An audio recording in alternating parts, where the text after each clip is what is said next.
Hey all, how are you? Welcome back. Jackson M. Haskell here. So the quick announcement is that the video coming after on November 29th, we're talking about BTAS Batman Anime Series Season 1 overview, which is really cool. And this video coming on the 28th, which I'm filming right now, we're talking about Monsters Season 1. I'm pleased to announce that Season 2 will be December 3rd, which is great. We're knocking on Monsters kind of quick, in a good way. So here we go. Monsters consists of 72 episodes. First season, I don't even know how many. Probably 20. But yeah, we're gonna be talking about the actors, directors, if you have any info. But yeah, here we go. Episode number one is The Fever Man. It was directed by Michael Gornick, written by Benjamin Carr, October 22nd, 1988. When a doctor, played by Patrick Garner, is unable to heal a man's sick daughter, played by Michelle Gornick, Michael's daughter, I'm pretty sure, the desperate father. Mason, played by John C. Venema, goes to Boyle, played by David McCallum, a fever man, one of many mysterious healers, who literally fights an illness by summoning a physical manifestation of it from within a patient. Dr. James, angry at Mason's belief in superstition, tries to expose Boyle as a fraud, but in doing so not only places James learns the truth, but also learns the price to pay for faith, which is cool. Really interesting episode. Mr. McCallum, Sapphire and Steel, where he plays Simon Carter. Steel and Sapphire and Steel, Simon Carter and Colditz. Illa Kurkin in Man from U.N.C.L.E. from 64 to 68. Mr. Ducky Mallard in NCIS, where he played for 20 years until his death, sadly, in 2023. Yeah, really interesting person. But yeah, episode 2, Holly's House. Directed by Theodore Gershoni. Written by Joe Connolly, October 29, 1988. Catherine, played by Marilyn Jones, is the star of Holly's House, a popular children's television show. Holly herself, played by Michael J. Anderson, is a remote-controlled life-size robot.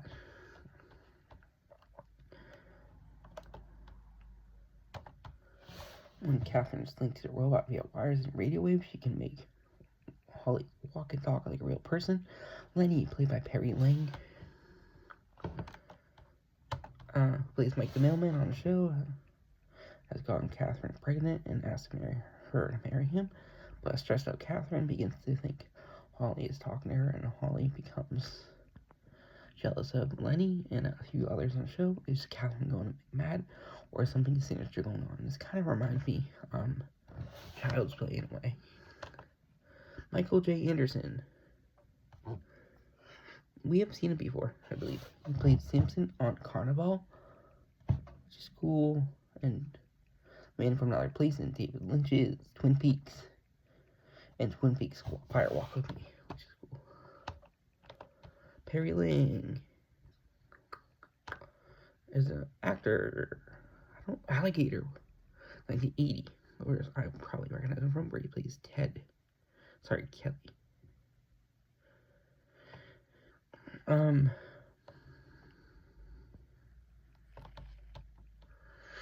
Yeah, and he plays Lenny the Mailman.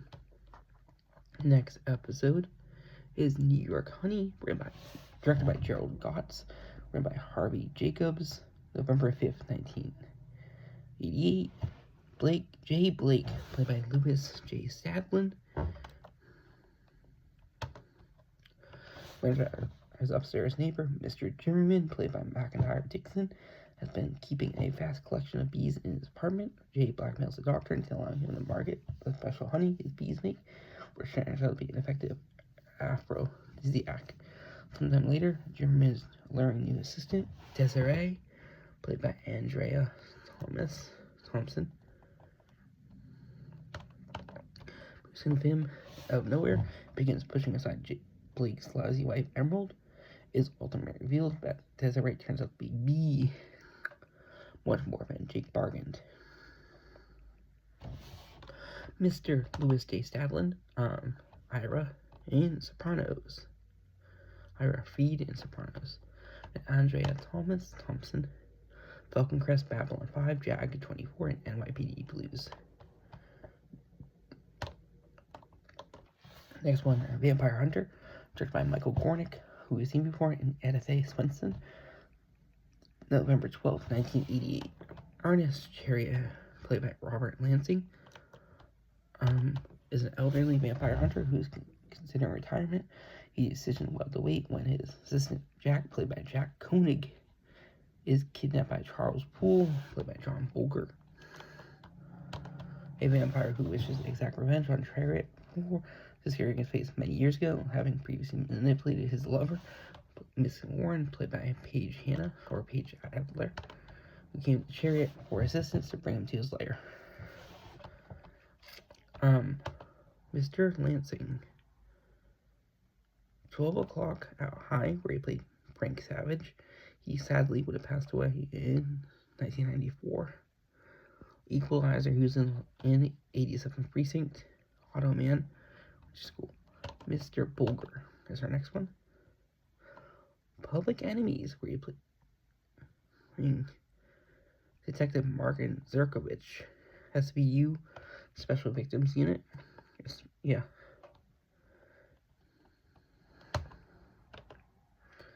Then Miss Adler.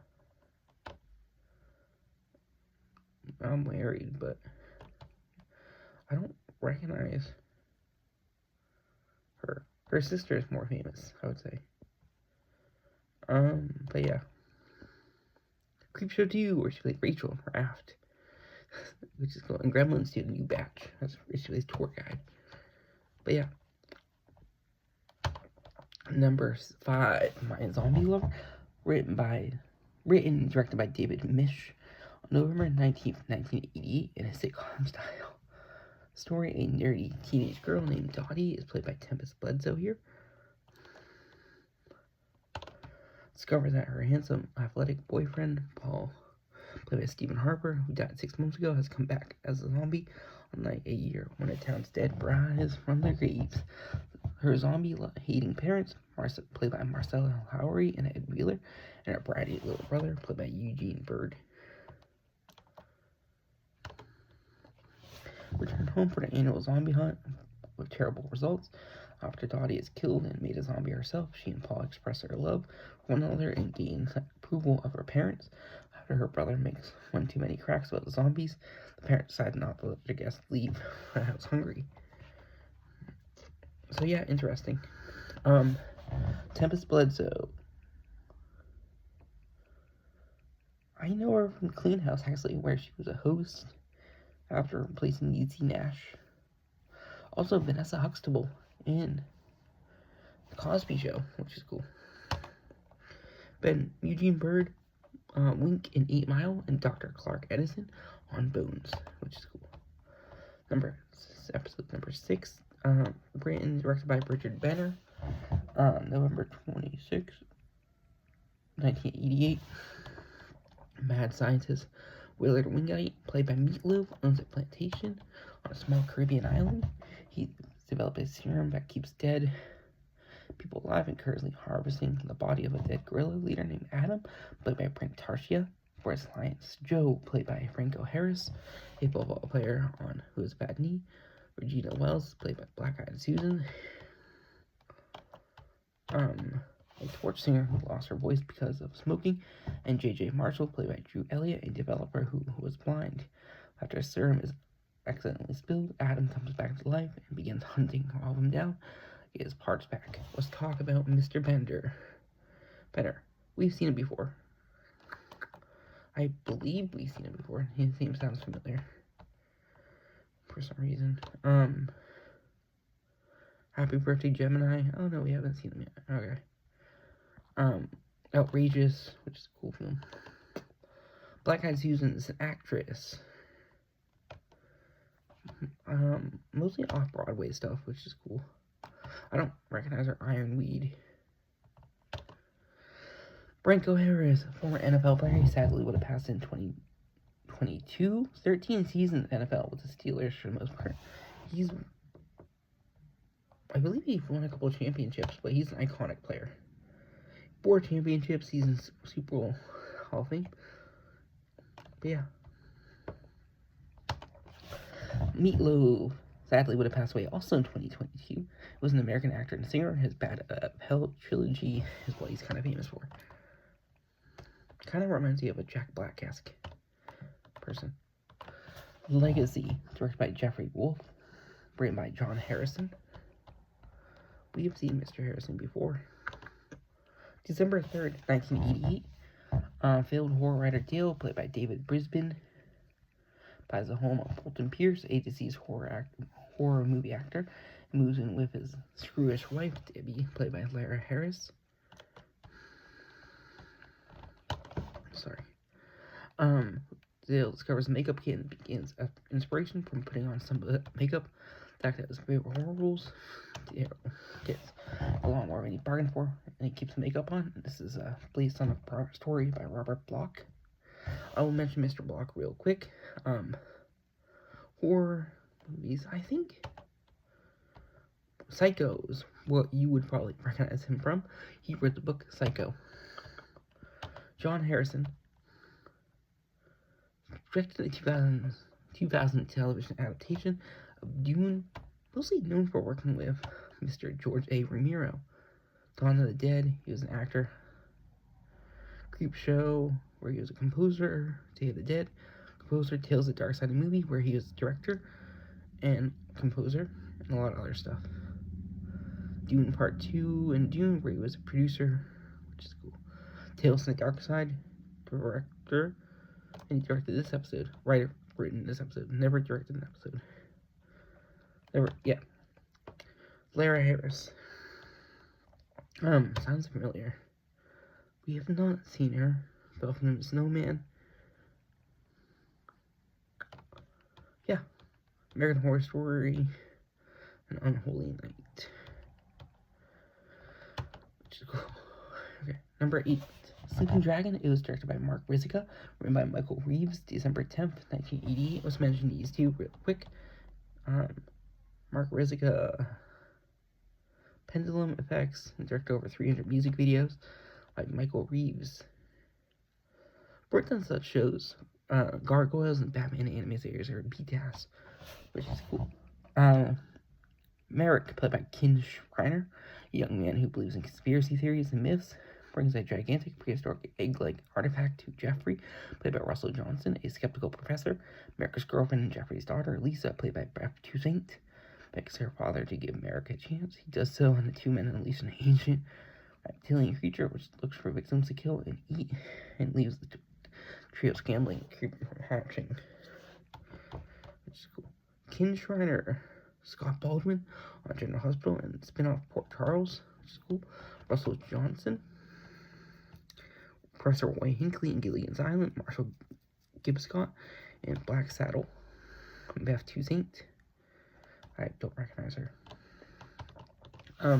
Pool Shark is Next, written and directed by Allen Ginsberg. December 17th, 1988.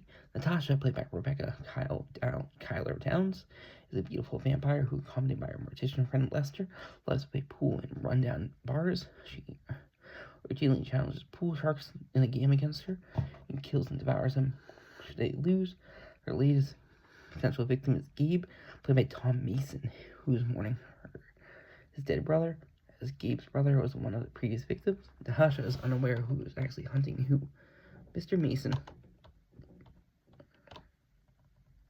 Nero Wolf, he was in Practice Party of 5, Bedford Diaries, Black Donnelly, FX2, Alien Coming, Apocalypse Now. But yeah.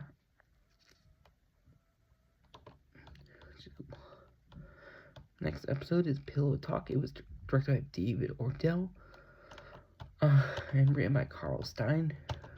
Mr. Odell, I don't believe you've seen yet in anything. Oh, okay, Muppet Show he worked on with Jim Henson, which is big. And the Muppet movie too. famous horror, oh no, Muppet Talk, sorry, Pillow Talk was released December 24th, 1988, Christmas Eve. Famous author Miles Magnus, played by John Deel, brings home a buxom blonde date who gets ready to have sex with him, but before she can do so, his bed grows a mouth and eats her. The bed is revealed to be an ancient creature who communicates with Magnus through his dreams, which he turns into material for his novels. The next night, Magnus brings home a romance writer, Vicky, played by Mary Woronov. She steals his diary and leaves before to beg to eat her. Magnus tries to retrieve his diary, but Vicky tries to seduce him. During their banter, Vicky reveals she might know more about these house monsters. Magnus realizes Mr. Deel, Land of Plenty, Stripes, City Limits, Nixon. He was in Jurassic Park 3, which is cool. Kind of well, I would say I recognize him for sure. Let's see something. He played Cooper in Jurassic Park 3. And Mary Woronov, cult star because of her work with Andy Warhol and her roles in Roger Corman films, like cult films. Okay. Next episode, Realize Him Not, directed by Mark Schulstrom, written by Michael Partey.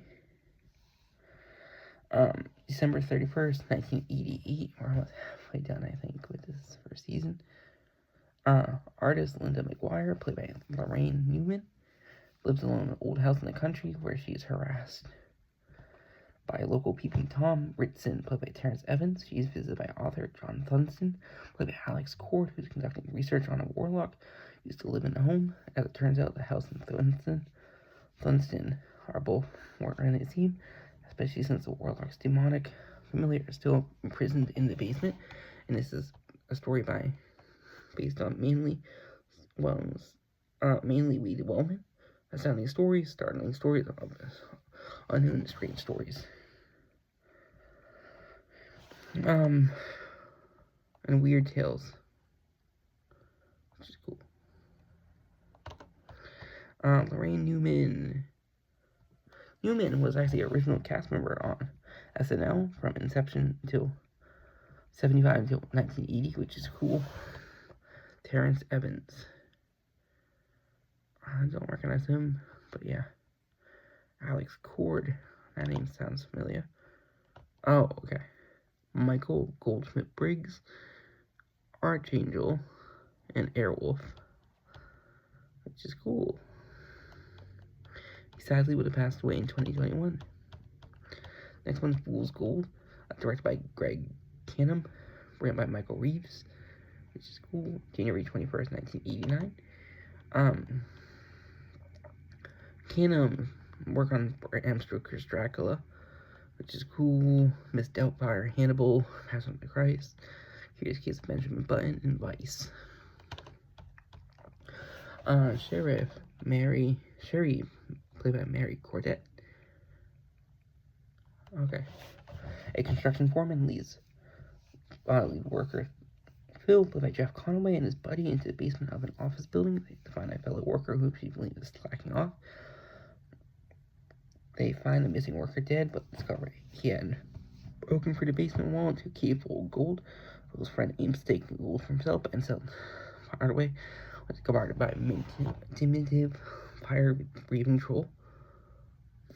Okay, so let's talk about these people. Mary Cordet, Vicky Bradford, in Three Company spinoff, Three's a Crowd. Jeff Conaway, Babylon. He played Zach Allen in Babylon 5. Kennedy in Grease, which is cool. And Debbie Lee Carrington plays a troll here. Martian Rebel in Total Recall, and Ewok in Return of the Jedi, and Elfman in Polar Express, which is cool. Next episode, 13, Glim Glim. Peter Stein directed it.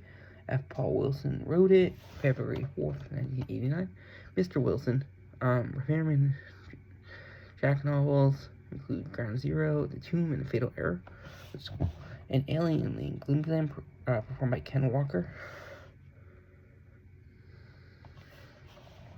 crash lands in a small Midwestern town just before Christmas, accidentally unleashing the virus that wipes out the town's populace in a single weekend. The only survivors of the virus are a local bully, Carl, played by Brian Fitzpatrick, and an unknown male high school teacher, Jeff, played by Mark Hoffmeyer, and the teacher's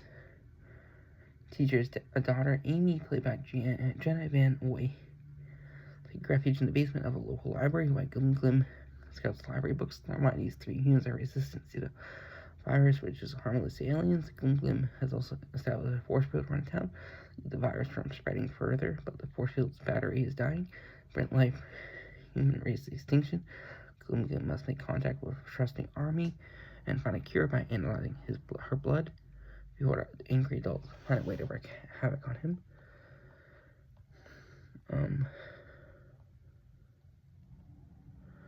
Jenna Van Oy, Six, Lemore, and Blossom, and also Stevie Van Lowe and Parkers, which is cool.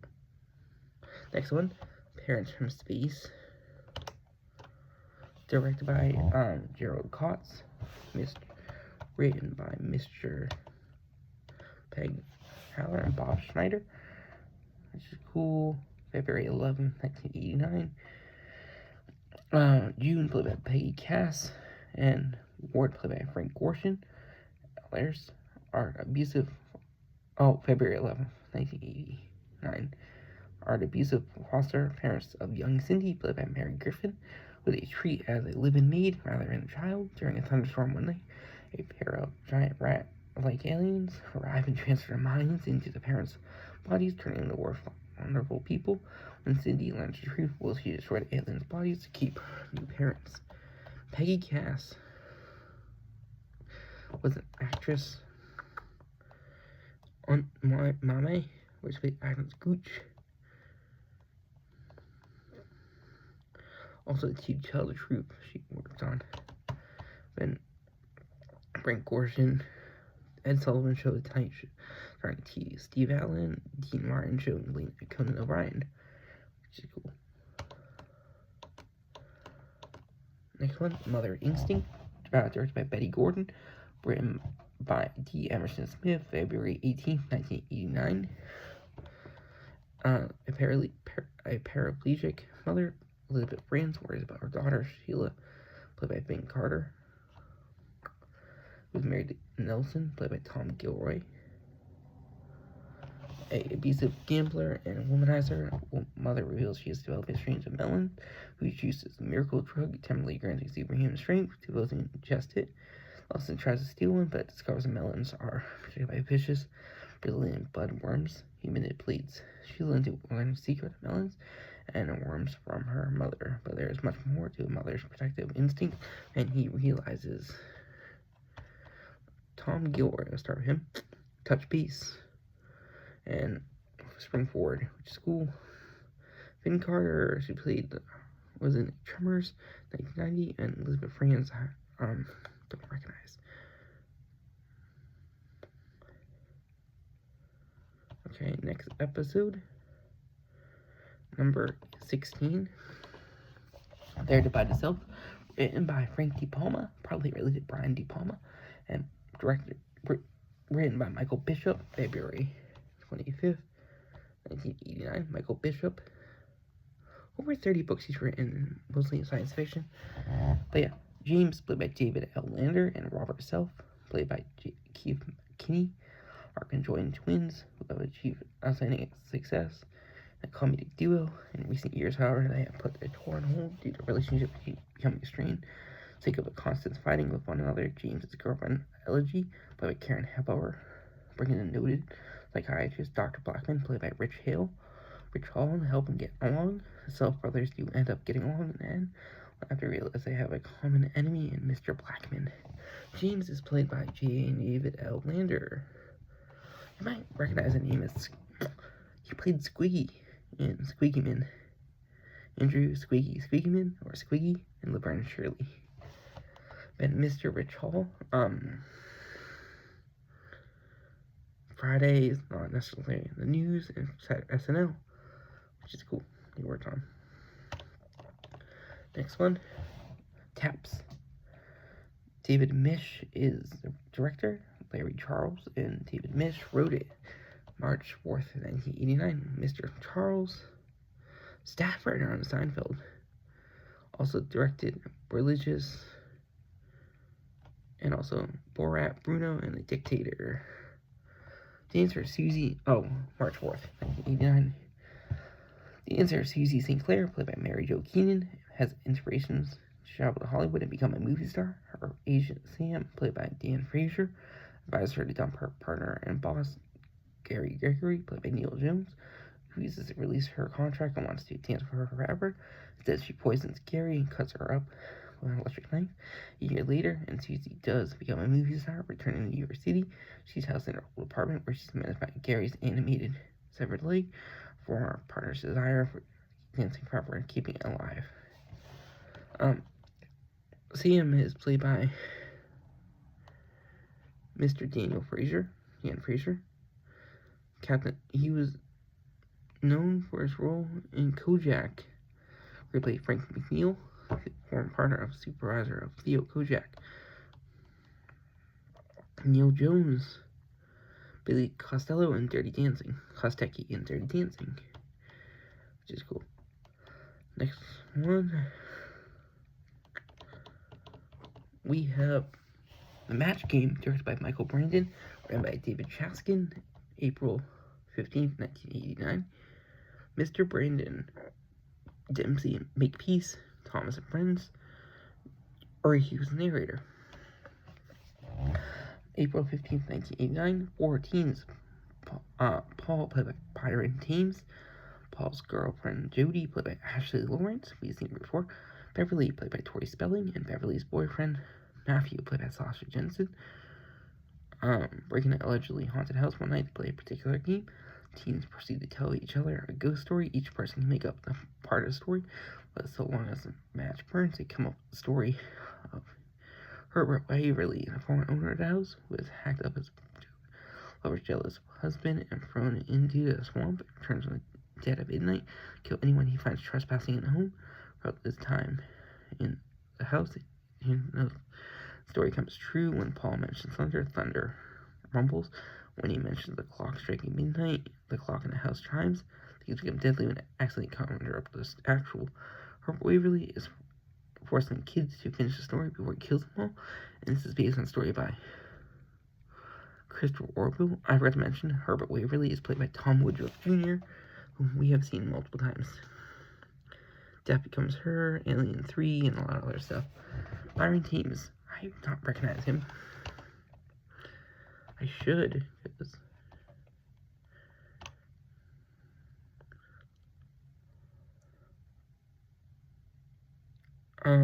Freddy's Nightmares, Billy, and Mother's Day.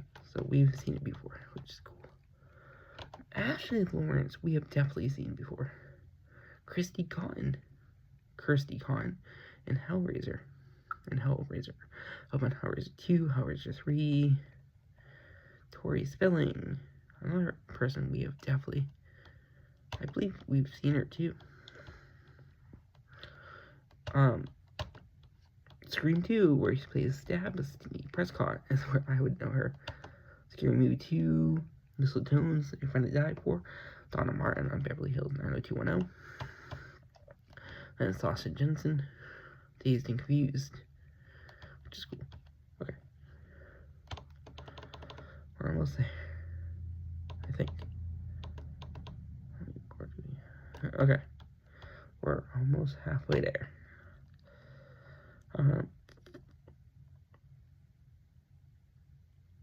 Okay. Next one. Rain Dance, directed by Richard Friedman, written by Michael Kimball, April 22nd, 1989. Tom Solo, played by Kent McCord, is a greedy archaeologist who has a bored, beautiful wife named Vanessa, played by Terry Copley. Makes his living by stealing Native American artifacts to sell. An old Native American woman, played by Betty Carvalho, brings Tom and Vanessa a statue of a Native American rain god, telling her that the rain dance will make it rain as long as the sacrifice was made to the rain god. In time, tribe minutes agree, causing the rain god to turn everything into stone. She warns the two against selling artifacts for profit and departs.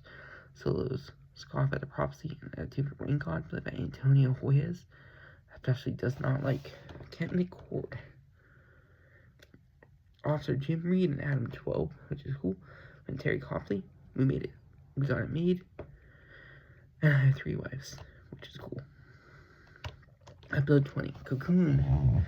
John Gray is the director here. Edith Swenson wrote it, April 29th, 1989. Police officer Richard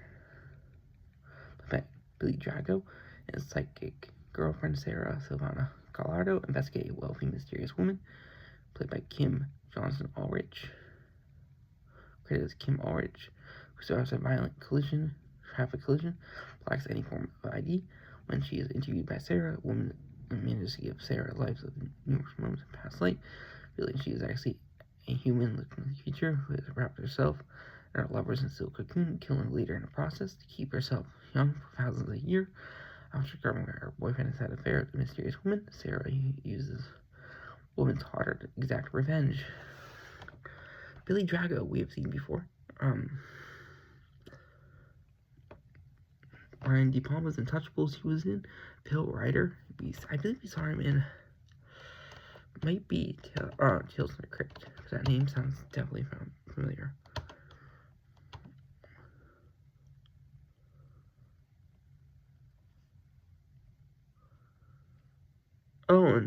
Okay. No, it was Friday the 13th series. Edgar Van Horn would have passed away in 2019.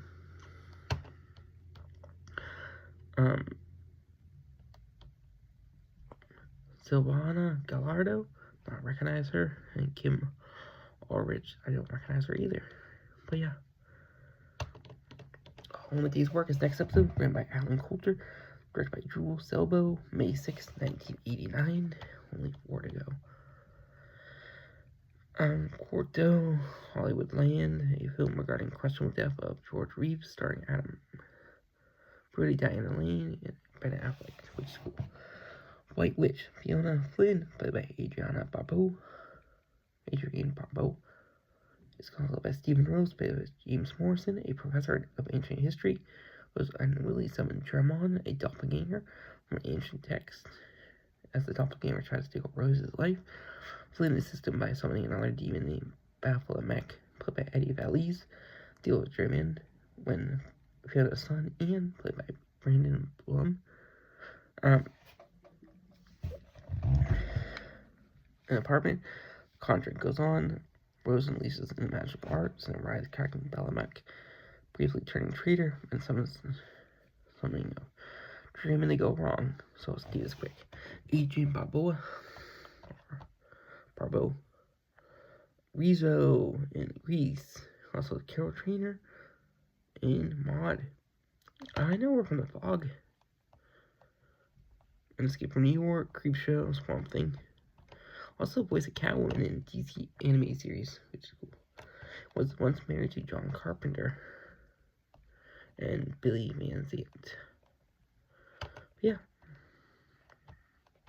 James Morrison, portrayal of CDU director Bill Buchanan on 24. Eddie Valise, Frankie Santana on the final season of A-Team. This was a story based by Maureen McHugh, which is cool. Next episode, Say in the Suburbs, directed by Warren Shook, written by Jewel Selbo, May 13th, 1989. Asante Finch, played by Deborah Strong, a harried single mother and frustrated writer, is visited by a devil named Clancy, played by Chris Noth. Clancy names up that he wanted football at Lucifer, and is allowed to send Evan, so Ziantini can ghostwrite his memoirs. When he solves all of Zanti's problems, Clancy has a hard problem for son Marty, played by Janie Gerard. The more Clancy helps, the more devilish Zante and Marty become.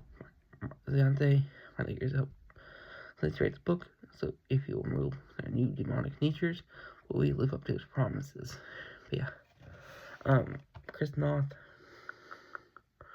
NYPD author Mike Logan, and Law and Order, big on Sex and the City.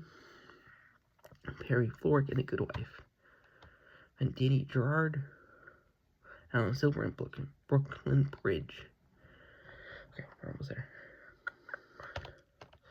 Mannequins of War, directed by Ernest D. Farino, written by Joseph Anderson, May 20th, 1989. Dr. Colin, played by William Prince, is a former surgeon who suffered mental breakdown and has been perpetually incarcerated in an insane asylum. He has been suffering hallucinations, which his body comes apart and in response becomes obsessively repeating anomaly clear A mannequins. The kind Dr. Jarrett, played by Glynis Barber, is aware of many lives Colin has saved and wishes for her release. Sadistic Dr. Starr, played by Brian Brophy, determines that the mannequins be taken away for Colin's own good. Mannequins come to life, become horrible vengeance, why with Dr. Jarrett learning a terrible secret about them in his place. In return. And this is another Robert Bloch story, which is cool. William Prince.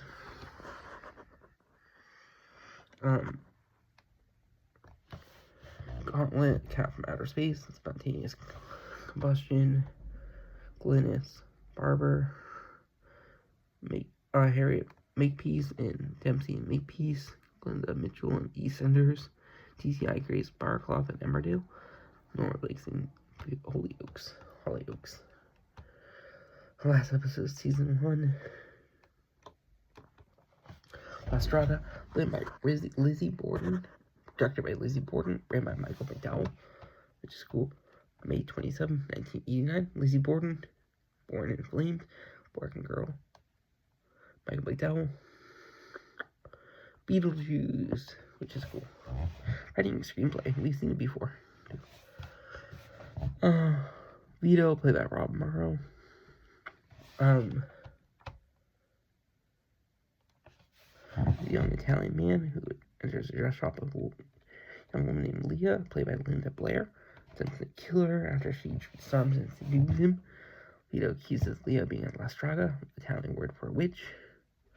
10 years ago, Vito was very ill, and his mother, played by Maria Tucci, sold her engagement ring to Leah's shop, which was once a pawn shop. Paid for a doctor, Leah had allegedly switched the rings and cursed Vito's mother. So she remained ill for a decade before finally dying. This prompted Vito to seek revenge, so fulfill some other dreams. In order to get the ring back, Leo says it was her mother went to the pawn shop, and her mother was a witch, and that she really is so innocent.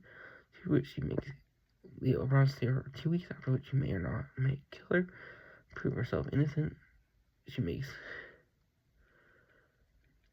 Vito tries to kill Leo right away, but she morphs into a demon, his mother, and a Baker's dummy, realizing he's trapped. Vito sees Leah, which spells that she is a witch. Vito becomes attracted to her. He dreams to make love to her, but she morphs into her mother and accuses him of breaking her dying wish. Leah tells Vito that his mother tried to defraud Leah's mother by taking a ring that wasn't pawned. Leah's mother had a vision of Leah's horrible pain for 10 years.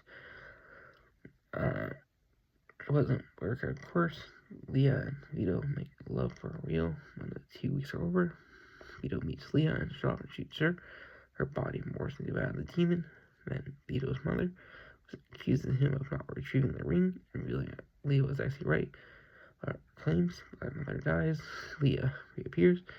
Vito returns the ring to her, telling her he kept his promise. And Mr. Vito is played by Rob Morrow. Joel Fleischman in Northern Exposure. Yeah, that's why I know him. And Linda Blair, we've seen before. Last Talk Horror. And Scream. Regan McNeil in Exorcist, which I hope to cover in 2025. Potentially. But yeah, I just want to say thank you all so much. Like I said, video coming out just on the 29th. We're going to be talking about BTAS, Batman Anime Series Season 1, which is cool. 65 episodes there, but it will go quick. Then Season 2 of Monsters is on December 3rd. And I hope you all enjoy. Bye-bye.